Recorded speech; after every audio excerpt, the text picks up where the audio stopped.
Ladies and gentlemen, if you have settled down, it's time to start on another engaging session. It's a fireside chat.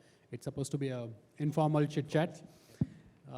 It's going to be a fireside chat with Akhil, Mehrotra, and so there are multiple aspects on which we want to pick his brains. Let me start, Akhil, by asking you. One of the things that is the flavor of the day is energy transition, right? The kind of discussions that have happened since morning, a lot has been talked about this particular topic. People have approached it from the sidelines. Can you give me a sense of what is the meaning of energy transition for a country like India? How should India approach it? And why is it relevant from a gas point of view? If you can start the conversation from there. Yeah. Okay. Thank you, and thank you having me here. First of all, I think since morning we had a lot of discussions on energy and gas sector, and I think it's very apt that we also address the issue of energy transition with respect to climate change, kind of. So what we should remember here very clearly is the climate clock is ticking for all of us, kind of. So that's very important to remember. And flattening or bending the emission curve with the scale and speed is the main challenge which all economies are facing and all countries are facing. And we have seen this discussion in various COP summits, so that's very important to understand. Also, it's very important to understand the data that the loss due to catastrophic events across the world have been put at almost $270 billion. This is up 30%. This is for the year 2021. This is up 30% from the last year. The gas emissions or the GHG emissions have increased by 7-8%. So all these figures are astronomical, and given the fact that energy transition is key for all countries, it is very important that this topic is not only here to be discussed, but there's not an option to discuss this, but it's actually a reality, and we need to all work towards that. I should also want to point to the fact that of all the 139 countries which are the major signatories to the Paris Act and then later on various COP agreements, most of them have committed to or are in process of committing to net zero by the year 2070 or 2050, whatever the year the country chooses. However, we have to remember that it's not very easy to transition from where we are, and there are various imperatives which I want to bring on the table, what is required for energy transition. And this is not only for India, but for all the countries which we talk of. The first one is the policy framework. There should be policy framework because we've talked a lot in morning about various energy vectors. But is there a policy framework which integrates all these energy vectors? I don't think so. Government is working towards that, but we need to think more about it. Second part is the technological choices. Energy transition cannot happen without innovation and new kind of technological choices to make it happen. Third, very important, socio-economic impact, because you cannot, for developing countries like India, you cannot make the poor pay for energy transition, because that's not going to happen otherwise. And the fourth, very important point is the investments which we require. I think each country in this world requires trillions of dollars, not billions, to make this happen if you're talking from today till 2050 or 2070. So keeping all this in mind, energy for the future has to be not only a kind of sustainable, it has to be resilient, but also inclusive. When I say inclusive, that means you kind of create this whole transition journey and decide which energy vectors India wants to focus on, depending on how inclusive it is, kind of. Yeah. Yeah, thank you. Thank you, Akhil, for those initial comments. And, this reminds me, we're talking about solutions here, so it reminds me of that, that famous argument, that famous logic that a lot of people give, that, we're not the ones who have created this problem of climate change, or at least not in a large part of it. So why should we be so forced to look at the solutions? But then talking about solutions, Yeah. you've talked about policy framework, technology, social impact, socio-economic impact, Yeah. and investment required. Very quickly, before I move on to the next question, I want to ask you, on all these 4 parameters, how do you see India faring at the moment? Okay. We have done lots in bits and pieces, I'll say. But while I speak about that, let's go to 2 last COP summits, one in COP 26 and 27. I think the commitments India have made, and they have now upgraded it in COP 27. So I think we have done reasonably well, and especially in case of renewable energy. Now let me talk a little bit to answer your question of where we need to focus on. India has tried to focus on many areas, and let me talk of one by one. One area which we have done on the production of energy is renewables. We have done fantastically well. I think we had almost beaten our targets, and I think the government is keen through MNRE to kind of do better. So solar, a little bit of wind, we have done fantastically well. What we may need to do more on the production side is you to remember that we still generate 50% of power is generated through coal. So we have to work more on clean coal technologies. I think more work needs to be done in that area. I think that's where we are lagging behind. There's a lot of talk now on hydrogen. I'm coming to production side again. Through solar, we can produce green hydrogen, but there's a lot of work still to be done on, or a lot of efforts need to be made in trying to bringing down the cost of hydrogen production. Today, broadly, the cost is $20 MMBTU, which is high compared to domestic gas, obviously not high to the spot prices which prevail today.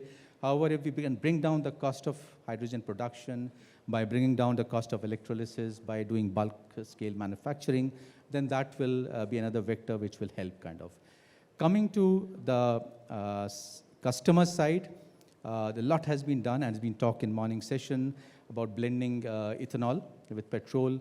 I think Minister also said last week that we have already met the target of 10% in 21, and we are here to meet a target of 20% blending by 2025. So that's great work done. We can also look at e-mobility. Again, the challenge in e-mobility is huge because especially metros like Delhi and Bombay where I stay, I think setting up charging stations is a big issue. But you're seeing a lot of efforts being made in that area. But more needs to be done. A more policy directive need to come in that area. Other than that, a lot of one more area where more work needs to be done is carbon capture, right? CCU and CCUS technologies. I think that's where the government needs to focus, because if we have to meet our goals of net zero by 2070, I think more focus on clean coal technologies, maybe more focus on hydrogen, and possibly CCUS. Okay, yeah, that's a lot of that's a lot of optimism here, and I'm glad that you have pointed out an entire list of things that we seem to be doing right. Before we turn to hydrogen, and I believe that that's a topic that requires a fair discussion and a fair amount of detail. But before that, I want to ask you, coming to gas, right? Let's start with understanding from you, what, according to you, is the current state of affairs when it comes to the natural gas sector in India? And then how do you see its role in this transition that we're talking about? Sure. And also finally, purely from a decarbonization perspective, which sectors specifically do you see gas replacing fossil fuels, and how? Yeah. Sure. I think a lot has been discussed on gas, so I'll not try to repeat. But one thing I'll resonate with a lot of my earlier speakers is, being a gas professional, I'll hate to call gas as a transition fuel, right? I don't think it is transition fuel. It is a fuel here to stay for next decades to come. And I'll talk of why, basically. Because it's not about natural gas alone.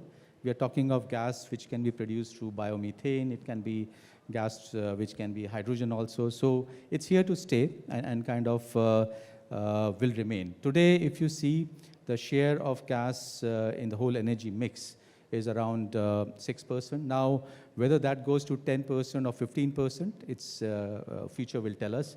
I'm more in favor that it will see a double-digit number, but I don't think it's seeing going above that.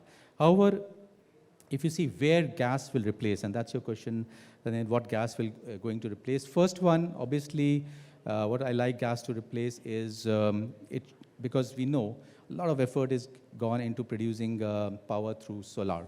Now, that's an intermittent kind of a production of power, and hence gas has to play a role where it can act as a peaking station. So that's where I think we need to ensure that the power sector starts taking gas seriously and doesn't only compare it with coal, because if you really put carbon tax on coal, then gas will gets dispatched, and some kind of effort should be made to get dispatched. Because go back 15 years when gas was at $3 from KG Basin, even then power sector refused to take it. Now even today they are refusing to take it. So that's not understandable. So one, gas has to play a role in generating power, if not because of economics, because of the reason that you have large solar power there, which is not a base load station, kind of. So that's one. Other area where gas will replace is definitely, as I said, in liquid fuels. That's a natural replacement. In terms of CNG, we have talked earlier in the morning, thousands of CNG stations will come up in next 15, 20 years. With electrification of mobility, I think gas will play a complementary role there. So that's another big area. In India, what we are still not seeing gas doing is as LNG. So in LNG, in China, you see a lot of trucks run on LNG. So if that sector develops, that will leapfrog the consumption of gas in India along with CGTs. So that's another area where it has to play a big role, kind of. So I think these are the few areas in mobility, in kind of ensuring you replace a little bit of coal and liquid fuel in industry, which is already happening. So these are the places where gas will play a major role. Kind of. By LNG, you mean heavy haul kind of sectors, heavy haul transport? Yes, please. Yeah. Okay, okay. Finally, coming to hydrogen, Akhil, and that's a very, very important topic. One of the things that we have to understand about, any new resource or new adoption of any new technology is that we have to not just take the right steps, we have to take them at the right time, right? And timing becomes very, very important. So a lot of work has to be done to basically put in place the entire hydrogen ecosystem, from policy to technology, and to understand whether we have the right kind of sensitization at the state level. For example, right, if you are going to set up all these electrolyzer manufacturing capacities across coastal states, we're talking about export, right? So coastal states become very important. All of that has to happen and on time, right? Sure. Now, given the kind of economic history our country has, we are a nation which has missed the bus in many technologies in the past, right? And I don't have to name them, but here is a technology which is going to be very, very crucial for the energy sector. Do you think we are taking the right steps and on time? And how do you see the role of hydrogen, in the larger ecosystem for energy? How do you see the role of gas in that hydrogen ecosystem? And also, if I can ask, you've perhaps mentioned briefly about it, but what are the main challenges that you see, cropping up when we, proceed further in that direction? Okay, I think no conference these days can not talk about hydrogen. So hydrogen is key. And if India has to meet its target of net zero by 2070, I think hydrogen has to play a big role. Let me divide this problem into various parts. First part is on the manufacturing. Second is transportation, and third is use, kind of. Because if you don't address all these verticals of hydrogen, then it won't be a success. And why I'm saying that is government is trying to address only one part of it today, which is manufacturing. And a little bit of use, I'll say, and I'll say where the gaps are, kind of. So let's talk of manufacturing hydrogen, and I'm talking of green hydrogen here. I'm not talking of gray hydrogen, which is already produced, kind of. So when you have to produce green hydrogen, we have already discussed, we need to bring down the cost of production. We have to go for bulk production. There have been a debate whether you want to produce hydrogen at the use source, where the transportation cost is zero, and produce in low quantity. Now that is successful, can be made successful, but if hydrogen has to play a large role, it has to be produced in bulk. Then only you can produce, bring down the cost of production. So that's one. For that, you have to possibly import electrolyzers at a low cost, manufacture electrolyzers at a low cost. So something has to be done. Some companies in India are working towards that. That's a great step. And we hope in next few years that will happen. Second biggest part there is transportation. Hydrogen can be transported through various means.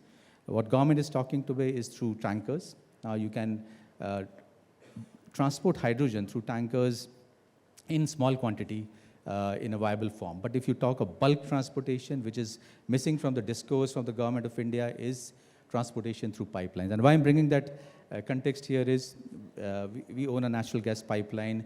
So what can be done? And world is doing that. If you take UK, US, and complete Europe, they are working on repurposing their natural gas pipeline to blend a certain percentage of hydrogen. Now that is the cheapest way of transporting hydrogen in bulk if you want to make use of hydrogen in a large scale in, say, next 5 to 10 years to come. We as a company have done a lot of research in this area, and we can use this platform to say our east-west pipeline, which is 1,500 kilometer, broadly a study said that we can blend 10% to 15% hydrogen without any problem. Now even if you see 10-15% blending, that's a large volume for next 10 years because India needs to first produce that kind of hydrogen. There are issues of embrittlement. I don't want to go into details of that, but all that can be addressed. There are issues of dealing with hydrogen which is lighter than methane. So all that can be done, and we have done a lot of studies on that to say 10% is absolutely possible. Even today, you can go to 25-30% with slight modifications of pipeline. And you see all the natural gas pipeline in India are 50% utilized, most of them, other than HVJ. So there's a lot of space available. So that should be utilized for transporting hydrogen, and that is the one way to make it successful in medium term. Third part of the story is around the use. Now, government is working on that area, so we don't have much complaint. They're working with fertilizer companies, with refineries to make them use hydrogen. More than that, the research is going on in CGDs also to blend hydrogen. We should not reinvent the wheel. There's a lot of research done in Europe and US on blending hydrogen to the extent of 20% with natural gas in even households and all. That can be picked up. I think of all this will brought together by various ministries, which includes MNRE today, there is Ministry of Petroleum and other related ministries. A little bit of more jointed effort is required. Bits and pieces are happening, but more needs to be done. Yeah. Okay, thank you. Thank you, Akhil. Great comments there. You have summed up the entire ecosystem and rightly pointed out the issues. A great discussion there. We started with, talking about the transition itself, and you have said that the climate clock is ticking. And that there is more that needs to be done, not just on policy front, but also on technology front and understanding the socio-economic impact of all that change, and also trying to understand what is at a large level, what is a loss, how to quantify that loss that is happening. And we have also talked about one question I need to answer, but can I complete that here? Yeah, please. Yeah, no, please go ahead. No, so I think one part of your question I didn't answer is whether gas will act as a transition fuel. Yeah. So basically, to summarize, I think I didn't want to repeat too much what our earlier speakers have said, but you will see to make gas successful as whether you call it transition fuel or fuel for the future, or you want to make it 15%, there are multiple pillars for that. Now, if you start from upstream, you need to give pricing freedom. A lot has been done in that, and that's a great effort by government, including the current Kirit Parikh committee, where you will see almost, they have said by 2027, pricing freedom will be given to all section of gas. I think that will help to increase production, which I think a lot of people from ONGC and others have already said. Midstream, yes, we are still inadequate about the pipeline infrastructure. I still want to say even 35,000 is not enough. If you want to take gas to 15%, it should at least go to 60 to 70,000 kilometers. Because if you see US, it's few lakh kilometers of pipeline, which makes a gas market. Then you have CGDs. A lot of work has been done, and we have heard all the CGD sector before this panel. Great work being done, but needs to be expedited. And the last, not least, is the gas markets. To make gas-based economy, you need to have a gas market. We have an IGX as an exchange. I think that is working. So we have all the elements of gas sector now in place. With the right push, I think gas will potentially go to double digit, as I said, with all this push by the government of India here. Okay, yeah, thank you. Thank you for that comment, Akhil. You're basically saying that, we have all the ingredients in place, we just need to, give slightly more of push. For example, we have enough, infrastructure in place. We need to speed up the pace at which we are setting it up, and need to set up a proper market. On hydrogen, you are saying we need to focus on manufacturing, transportation, and use. Of course, interventions like repurposing are very important. So that brings us to an end of this fireside chat, Akhil. It was an absolute pleasure to talk to you. Yeah. A quick one, but a lot of key takeaways. Thank you. Thank you for your time. Thank you very much. Bye-bye.